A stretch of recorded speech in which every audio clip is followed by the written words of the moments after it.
Buongiorno, io sono Vez e bentornati in questo nuovo video di Pillole di Economia. Sigla!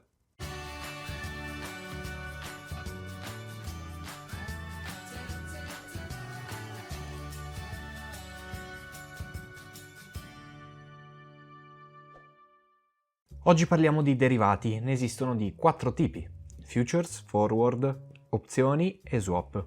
I primi due li ho già trattati nel video qui in alto a destra, quindi se te li sei persi, valli a recuperare. Oggi quindi andiamo a parlare delle opzioni. Le opzioni sono contratti derivati un po' particolari. Come ogni altro derivato, sono legati a altri beni reali oppure a strumenti finanziari, come possono essere azioni, obbligazioni. Delle obbligazioni ho già parlato nell'altro video qui in alto a destra, quindi vattelo a recuperare.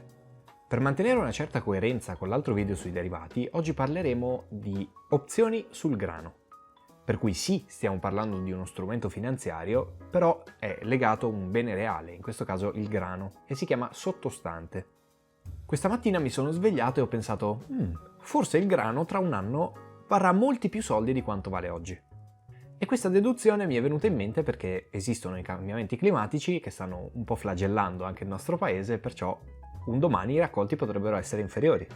Come in tutti gli altri esempi, però io possiedo un'azienda che produce grissini. Grissini senza glutine in realtà, quindi in questo caso il grano non andrebbe bene, però per questo esempio vado a Dio. Però il grano mi serve, quindi penso che in futuro il suo prezzo salirà e voglio tutelarmi da questo aumento di prezzo. Quindi oggi acquisto un'opzione detta call. Questa opzione mi dà il diritto di comprare a una certa data, una certa quantità, a un certo prezzo di grano. A questo punto le persone che hanno visto l'altro video sui derivati mi chiederanno: ma che cosa c'è di diverso con i futures? La distinzione è che lì avevamo l'obbligo di comprare il grano, qui abbiamo la possibilità, ne abbiamo il diritto. Questo aspetto è estremamente rilevante e andiamo a vedere il perché con un esempio. Ammettiamo che il prezzo del grano oggi è di 10 euro al chilo, la sto sparando. Penso però che in futuro andrà a costare molto di più, quindi acquisto questa opzione call e la pago 1 euro. Quindi in cambio di 1 euro ora io ricevo il diritto di comprare tra un anno 1 chilo di grano a 11 euro. A questo punto è passato un anno intero e io ora posso decidere di esercitare oppure no il mio diritto. Da che cosa dipenderà, quindi la mia scelta se esercitarlo oppure no? Dipende ovviamente da quanto costa in questo momento il grano. È passato un anno, si è verificato l'aumento che avevo previsto? Se in questo momento sul mercato spot, che è il mercato normale, il grano vale 9 euro al chilo, non ha nessun senso che io eserciti la mia opzione, perché andrei a pagare poi 11 euro. Se però adesso il grano vale 20 euro al chilo, assolutamente io eserciterò la mia opzione e quindi l'acquisterò a 11 al posto che a 20. Questo è in breve come funziona l'opzione call, però non è l'unico tipo di opzione, esiste anche l'opzione put. Le opzioni put sono opzioni di vendita, quindi io sto acquistando il diritto a poter vendere quel determinato bene, nel nostro caso il grano, a una certa somma in una certa data. Può sembrare un controsenso che io paghi per vendere qualcosa, però ci arriviamo un attimo. Questa opzione può essere una scelta molto intelligente se il prezzo del proprio bene tende a calare. Se io voglio vendere a 11 euro al chilo il mio grano e ho come la sensazione che il prossimo anno varrà 8 euro al chilo, sottoscrivo un'azione put e lo venderò a 11 euro al chilo.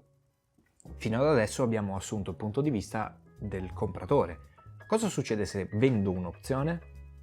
Nel primo caso io sto vendendo un'opzione call, quindi sto prendendo dei soldi e sto dando all'altra persona, se esercita quel diritto, la possibilità di farsi vendere a un certo prezzo un certo bene. Capiamo meglio tornando all'esempio del grano.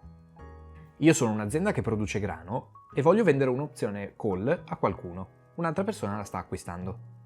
A questo punto io che l'ho venduta ricevo subito dei soldi.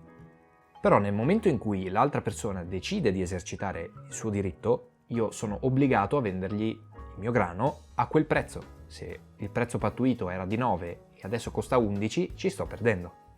Infine c'è il secondo caso, che prevede di vendere un'opzione put.